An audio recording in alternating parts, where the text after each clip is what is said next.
Hello my dear student. मैं ओम सुमन और आज आप देख रहे हैं ड्रीम क्लासेज का YouTube channel Dream plus biology. आज हम स्टार्ट करने जा रहे हैं cell the unit of life, कोशिका जीवन की इकाई। तो सबसे पहली बात हम ये देखेंगे कि सेल आखिरकार होती क्या है।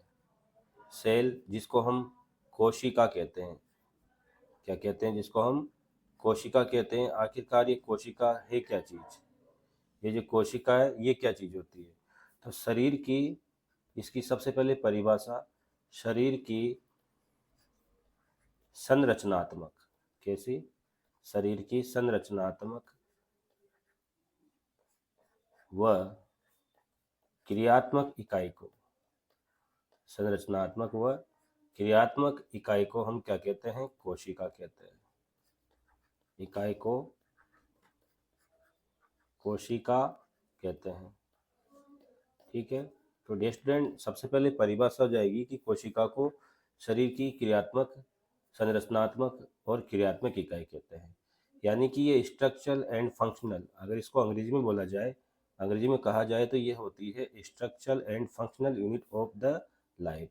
यानी कि स्ट्रक्चरल एंड फंक्शनल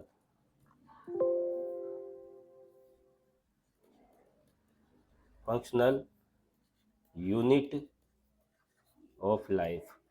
तो हमारे शरीर की संरचनात्मक, अब अपन से कहा जाए कि ये संरचनात्मक इकाई क्यों है ना। तो यानी संरचनात्मक इकाई क्यों है, तो इसकी एक वजह होती है कि सभी प्राणी चाहे वो जंतु हो या क्या हो, पादप, चाहे जंतु हो या पादप, चाहे जंतु हो या पादप, सबका शरीर किसका बना है, सेल का बना है। किसका बना है, सेल का। सबसे महत्वपूर्ण बात यह है। इसके अलावा फंक्शनल, चाहे एक कोशिकीय जीव हो, चाहे जीव कैसा हो, एक कोशिकीय हो या फिर बहुकोशिकीय, एक कोशिकीय हो या बहुकोशिकीय, जीवन के समस्त क्रियाकलाप, जीवन के समस्त क्रियाकलाप, समस्त क्रियाकलाप एक ही कोशिका, एक ही कोशिका में संपन्न हो सकते हैं, संपन्न हो सकते हैं। तो जीवन के सभी क्रियाकलाप एक ही कोशिका में क्या हो सकते हैं, संपन्न हो सकते हैं। ठीक है। इस तरीके से आगे हम देखेंगे कि अगर अपन कोशिका का अध्ययन करें तो कोशिका का अध्ययन किस सब्जेक्ट में किया जाता है, तो उस सब्जेक्ट को कहा जाता है साइटोलॉजी। यानी कि साइटोलॉजी विज्ञान की वह शाखा जिसमें हम क्या करते हैं, कोशिका की संरचना का अध्ययन करते हैं। किसका अध्ययन करते हैं, कोशिका की संरचना, कोशिका की संरचना का अध्ययन करते हैं, उसको हम बोलते हैं साइटोलॉजी। इसी तरह से हम दूसरा सब्जेक्ट और पढ़ते हैं जिसको बोलते हैं सेल बायोलॉजी। सेल बायोलॉजी मतलब कि कोशिका की क्रियाविधि का अध्ययन। किसका अध्ययन करते हैं बेटा, कोशिका की क्रिया विधि। यानी कोशिका की क्रियाविधि का अध्ययन जिस सब्जेक्ट में किया जाता है उस सब्जेक्ट को नाम दिया जाता है साइटोलॉजी। ठीक है। तो ये कोशिका की सामान्य जानकारी हो गई। इसके अलावा कोशिका की एक और जानकारी है कि कोशिका की उपस्थिति और अनुपस्थिति, यानी कि सेल जो होती है उसकी उपस्थिति और अनुपस्थिति के आधार पर, यानी कि किसी भी प्राणी के शरीर में कोशिका की उपस्थिति व अनुपस्थिति, कोशिका की उपस्थिति व अनुपस्थिति के आधार पर हम कहें कि सेल कितने प्रकार की होती है, सॉरी, कोशिका की अनुपस्थिति के आधार पर जीव कितने प्रकार के होते हैं, सॉरी, जीव जीव यानी कि ऑर्गेनिज्म कितने प्रकार के होते हैं। तो हमारे पास दो टाइप ऑफ ऑर्गेनिज्म प्राप्त होते हैं कोशिका की उपस्थिति के आधार पर। दो प्रकार के होते हैं। कितने प्रकार के होते हैं, दो प्रकार के। जैसे एक तो हो जाएगा सजीव, एक तो क्या होगा, सजीव, और दूसरा क्या होगा, निर्जीव। दूसरा क्या होगा, निर्जीव। ठीक है, सजीव और क्या होगा, निर्जीव। सजीव की बात करते हैं तो जिसमें कोशिका उपस्थित होती है, यानी ऐसे प्राणी, यानी कि ऐसे प्राणी जिनमें क्या होती है, कोशिका उपस्थित होती है। कोशिका उपस्थित, कोशिका प्रेजेंट होती है। और कोशिका क्या होती है, एब्सेंट, कोशिका नहीं पाई जाती। जिनका शरीर कोशिका का नहीं बना, कोशिका नहीं है ना, एब्सेंट, तो ऐसे प्राणियों को या ऐसे वस्तुओं को क्या बोलते हैं, है ना, ऐसे वस्तुओं को हम क्या बोलते हैं, निर्जीव कहते हैं। क्या कहते हैं, निर्जीव। जैसे कि आप इसका एग्जाम्पल भी बोल सकते हो, पत्थर कह सकते हो, कंकर कह सकते हो। ठीक है, उसी तरह से सजीव में आ जाएगा बेटा यहाँ पर मनुष्य, क्या आ जाएगा, मनुष्य। दूसरा होगा यहाँ पर पादप हो सकता है, और दूसरा हम बोले तो यहाँ जीवाणु हो सकता है। क्या हो सकता है, जीवाणु। जीवाणु हो सकता है, मनुष्य, पादप और जीवाणु। तो कोशिका के आधार पर जीव हमारे पास दो टाइप के होंगे। कितने टाइप के होंगे, दो टाइप के। ठीक है, इस तरह से हम एक और बात यहाँ पे कर सकते हैं कि कोशिका की संख्या के आधार पर, है ना, संख्या के आधार पर, किसके आधार पर, सभी जीवों के शरीर कोशिकाओं के बने होते हैं, और हम यहाँ पर देखेंगे संख्या के आधार पर जीव कितने प्रकार के होते हैं। कि कोशिका की जो संख्या होती है, उस संख्या के आधार पर जीव कितने प्रकार के होंगे, संख्या के आधार पर जीव कितने प्रकार के होंगे। तो हमारे पास दूसरी बात आती है संख्या। संख्या के आधार पर, किसके आधार पर, संख्या के आधार पर। ठीक है, जो संख्या है, संख्या के आधार पर कितने प्रकार के होते हैं, ये हम बात करेंगे अभी। संख्या के आधार पर, ठीक है, संख्या के आधार पर कितने प्रकार के होंगे। तो संख्या के आधार पर यानी कि कोशिका की संख्या, कोशिका की संख्या। तो डियर स्टूडेंट, कोशिका की संख्या के आधार कितने प्रकार की होनी चाहिए। तो एक कोशिकीय, एक तो होगा, अपन बोल सकते हैं एक कोशिकीय, एक कोशिकीय। और दूसरा बोलेंगे नंबर 2 बहुकोशिकीय। क्या बोलेंगे, बहुकोशिकीय। एक कोशिकीय हो गया, और दूसरा बहुकोशिकीय। ठीक है, एक कोशिकीय और बहुकोशिकीय। ये सब किसके आधार पर है, कोशिका की संख्या के आधार पर। एक कोशिकीय और बहुकोशिकीय, समझ रहे हो बात को, एक कोशिकीय और बहुकोशिकीय। ठीक है, एक कोशिकीय और बहुकोशिकीय। एक कोशिकीय किसको बोलेंगे, जिन जीवों का शरीर एक ही कोशिका से बना, एक कोशिका से बना, एक कोशिका से बना हुआ शरीर,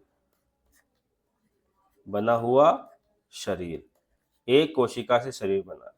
दूसरी बात, एक से अधिक, एक से अधिक कोशिकाओं से बना, एक से अधिक कोशिकाओं से बना। तो ऐसे एनिमल्स के नाम भी हम जान सकते हैं कौन कौन से होते हैं, एक ही कोशिकाओं से बना है। तो डियर स्टूडेंट, एक ही कोशिका से बना, इसका नाम हम यहाँ लिख देंगे, क्या क्या नाम उनके होते हैं। अगर हम यहाँ पे उनके नाम लिखना चाहे तो हम लिखेंगे यहाँ पर, देखिए, एक कोशिकीय। एक कोशिकीय जीव होते हैं जिनका नाम है अमीबा। एग्जाम्पल हम लिखेंगे अमीबा। दूसरा नाम पेरामीशियम, अमीबा पेरामीशियम। ठीक है, और भी नाम हो सकते हैं जैसे कि युगलिना, ये भी नाम है हमारे पास। ठीक है, अमीबा, पेरामीशियम, युगलिना। बहुकोशिकीय जीव तो आप कुछ भी लिखो, आप मच्छर लिख सकते हो, आप यहाँ पर मनुष्य लिख सकते हो, मच्छर लिख सकते हो और मनुष्य लिख सकते हो, कुछ भी आप यहाँ पर लिख सकते हो। ये एक कोशिकीय जीव होते हैं। इसके अलावा हम दूसरी बात करते हैं, आगे कोशिका क्या है। अब हम आगे बात करेंगे कि सेल आखिरकार होती क्या है। कोशिका क्या है हमारे लिए। अगला प्रश्न हमारे सामने यही उठता है कि व्हाट इज द सेल। कोशिका क्या है, कोशिका क्या है ना, कोशिका क्या है, ये हमारा प्रश्न उठता है। कोशिका क्या है, बोले तो what is the cell, what is the cell. तो कोशिकीय जीवधारी की विशेषता होती है जिनके कोशिका होती है, तो वो क्या कर सकते हैं बेटा, स्वतंत्र जीवन यापन कर सकते हैं। क्या कर सकते हैं, स्वतंत्र जीवन यापन। यानी कि बहुत ही अच्छी तरीके से मैं आपको बता रहा हूँ, आप वीडियो को बहुत अच्छी तरह से देखिए, पूरा देखिए, आपको बिल्कुल क्लियर समझ में आएगा। कोशिका क्या क्या है, कोशिकीय जीवधारी जिनके शरीर में कोशिका होती है स्वतंत्र जीवन यापन करते हैं, अर्थात फ्री लाइफ। फ्री लाइफ मतलब ये किसी और पे निर्भर नहीं होते, स्वयं करते हैं। साथ ही दूसरा ये क्या करते हैं, जीवन के आवश्यक कार्य, जीवन के आवश्यक कार्य कर सकते हैं, है ना। कोशिका के बिना, कोशिका के बिना,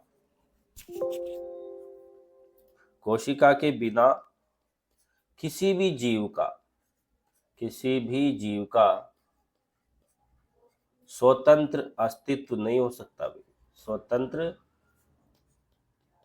अस्तित्व नहीं हो सकता।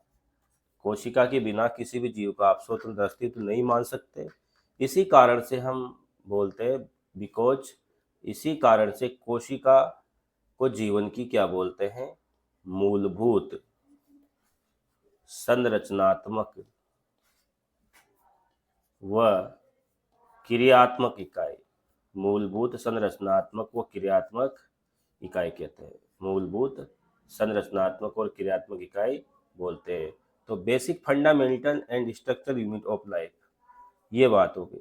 इसके बाद हमारा अगला यही प्रश्न आता है कि आखिरकार ये जो कोशिका हम कर रहे हैं, इसकी खोज किसने करी, है ना। कोशिका की खोज किसने करी, सिंपल सी बात है हमारे सामने, कोशिका की खोज, डिस्कवरी ऑफ द सेल, कोशिका की खोज।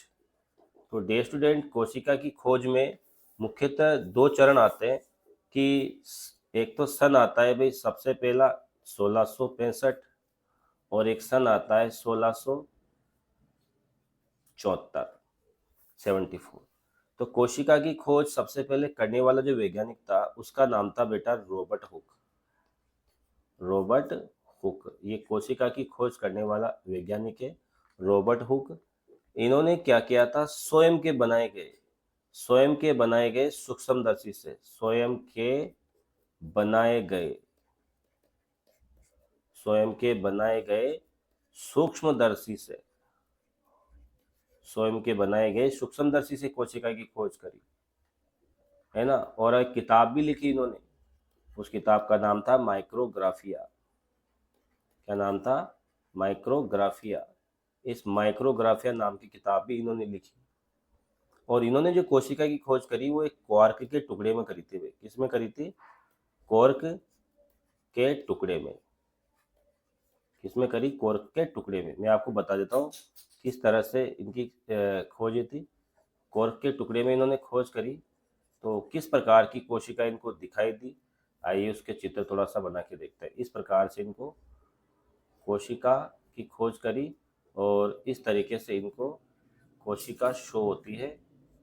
तो मधुमक्खी का जो छत्ता होता है उसके जैसे सेल्स इनको नजर आती है। इस तरह से इन्होंने कोशिका की खोज करी, इस तरह से कोशिका इनको दिखी। तो इन्होंने इस कमरे को, इस कोष्ठक को अलग से नाम दिया। इस कोष्ठक को उन्होंने बोला सेल। क्या कहा, सेल, कि ये क्या है भाई, सेल है। इसको सेल नाम दिया इन्होंने, ठीक है। क्या नाम दिया, सेल। और इसी के आधार पर इन्होंने इसको कोशिका कहा। इसके बाद दूसरी कहानी आती है, सबसे पहले जीवित कोशिका की खोज किसने करी। तो सबसे पहले जीवित कोशिका की खोज, है ना, सबसे पहले जीवित कोशिका की खोज किसने करी, उसके बारे में बात करते हैं, है ना। सबसे पहले जीवित कोशिका की खोज किसने करी? ठीक है, सबसे पहले जीवित कोशिका की खोज किसने करी, इसके ऊपर बात करते हैं। जीवित कोशिका की खोज किसने करी? ठीक है स्टूडेंट, यहाँ पे सवाल आता है सबसे पहले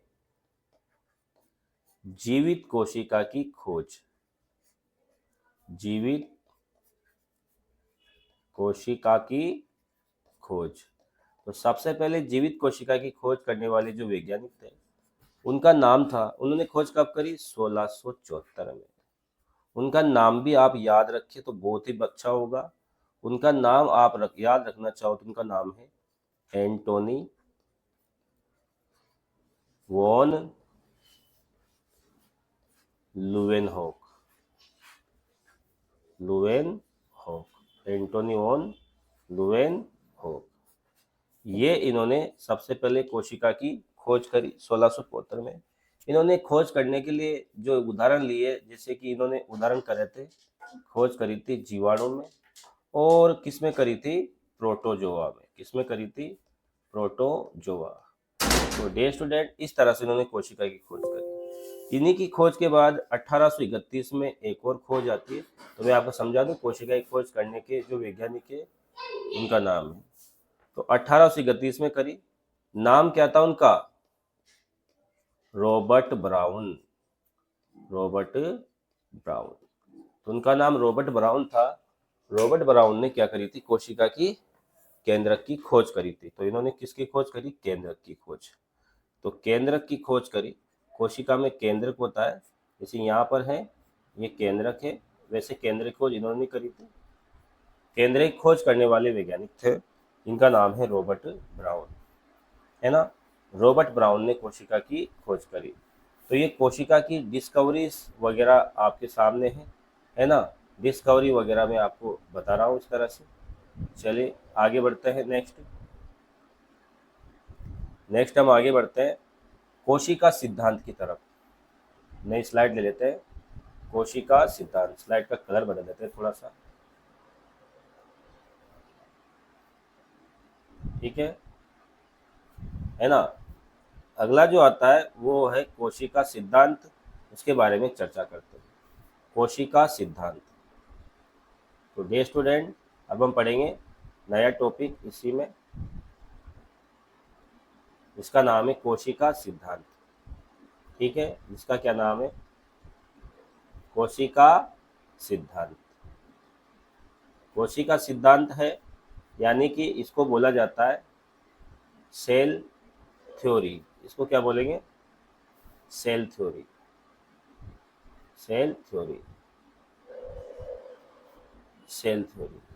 सेल थ्योरी, कोशिका सिद्धांत क्या है, आइए बहुत ही अच्छे से हम डिस्कस करेंगे इसके बारे में। तो कोशिका सिद्धांत दो वैज्ञानिकों ने दिया था। दो वैज्ञानिक, अगर उनको ट्रिक से याद करें तो उन ट्रिक से हम याद कर सकते हैं मेथी में से हम याद करेंगे यहाँ पर मेथियोस स्लाइडन। क्या याद करेंगे? मेथियोस स्लाइडन। मेथियोस स्लाइडन। दूसरा जो है उसका नाम थी से याद करो आप लोग, थियोडोर स्वान।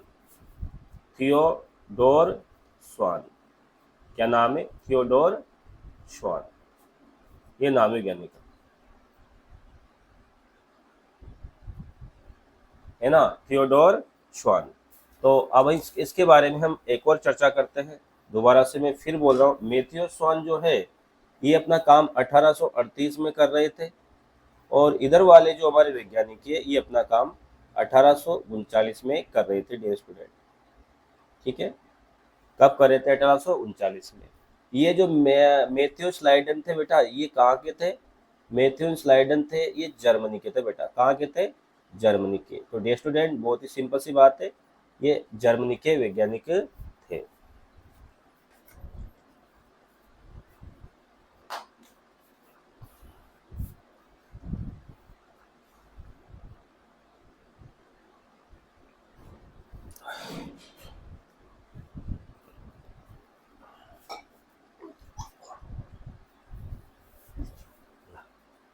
जर्मनी के वैज्ञानिक थे। और ये कहाँ के थे? ये ब्रिटिश थे भाई। क्या थे ये? ब्रिटिश। यानी कि जो अगले वैज्ञानिक है हमारे, जिनका नाम है थियोडोर स्वान, ये कहाँ के थे? ब्रिटिश वैज्ञानिक थे। कौन थे? ब्रिटिश वैज्ञानिक। ठीक है। अगर बोले तो ये जर्मनी वाले जो थे ना, ये वनस्पति शास्त्री थे बेटा। क्या थे? वनस्पति शास्त्री। वनस्पति शास्त्री मतलब ये बोटेनिस्ट थे, वनस्पति शास्त्री थे ये। क्या थे? वनस्पति शास्त्री। और ये वाले क्या थे? प्राणी शास्त्री। ये क्या थे? प्राणी शास्त्री। ठीक है। इस तरीके से वनस्पति शास्त्री और ये प्राणी शास्त्री। ठीक है। इस तरीके से ये अपना अपना काम कर रहे थे। ठीक है। तो डियर स्टूडेंट, बहुत ही सिंपल तरीके से वैज्ञानिक अपनी खोजों को कर रहे हैं। कोशिका सिद्धांत आपके सामने चल रहा है ना। तो इनमें से मैथ्यू स्लाइडन क्या कहते हैं उसके बारे में बात करते हैं कि हमारे पास जो वैज्ञानिक आते हैं, सबसे पहले जिनका नाम है मैथ्यूस स्लाइडन। क्या नाम है? मैथ्यू स्लाइडन। ठीक है। ये मैथ्यू स्लाइडन थे। ये क्या कहते हैं कि जो पौधे हैं विभिन्न प्रकार की कोशिकाओं से बने होते हैं। क्या कहते हैं ये? कि जो पौधे हैं, पौधे विभिन्न प्रकार की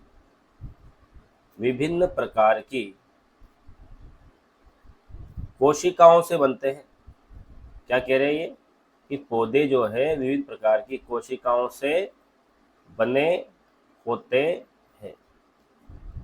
ये किसने बोला? मैथ्यू स्लाइडन ने कहा भाई। पौधे विभिन्न प्रकार की कोशिकाओं से मिलकर के बने होते हैं।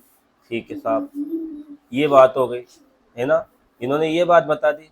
उसी के बाद ये अपना काम कब कर रहे थे बताओ फिर से? 1838 में अपना काम कर रहे थे। पौधे विभिन्न प्रकार की कोशिकाओं से बने होते हैं तथा, क्या बोला? तथा कोशिकाएं मिलकर